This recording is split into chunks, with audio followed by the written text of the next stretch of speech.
reserve fund disputes is very interesting. So the first thing to really understand about reserve fund disputes is to actually understand what a reserve fund is. In payment processing, what a lot of people don't understand, especially the merchants, I don't think it's ever really explained to them. Part of the aspect of payment processing is that you have debit cards, which is really a bank-to-bank transaction for the most part. The money is facilitated rather quickly. But when somebody uses a credit card, you're actually receiving funds related to a credit that somebody is taking out from a bank on a card. Credit card payments, you're going to have a cycle generally of 30 days and then you're going to have to pay. Well, depending on when you use that card in the cycle, the business is being paid usually within 48 hours, but somebody's floating that debt until you pay it. And somebody may be floating that debt for a long time depending on whether or not there's a high credit limit.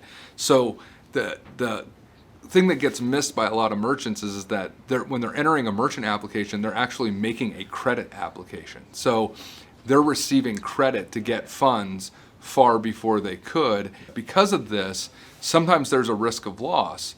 In payment processing, we have chargebacks. Chargebacks are disputed transactions. A cardholder generally can dispute a transaction anytime that they want. Interesting thing about the card associations such as Visa and MasterCard, they're both the issuer of the credit card and they're also sort of the acquirer oversight. So they handle both aspects, but the issuer has customers called cardholders and the acquiring side has customers called merchants, and sometimes their rights and desires and goals are opposed to one another. In the area of chargebacks, this always occurs because a cardholder is disputing whether or not they got the goods, whether or not the goods were conforming. So if there's a chargeback that occurs, usually a reserve account is established so that there is no risk of loss to the bank or the processor.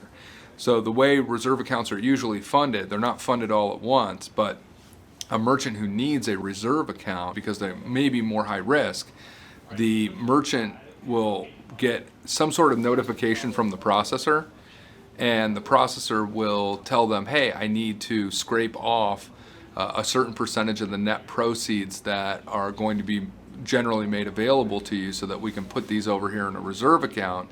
And then anytime that you get a disputed transaction that results in a chargeback, then that chargeback will get satisfied through the reserve account,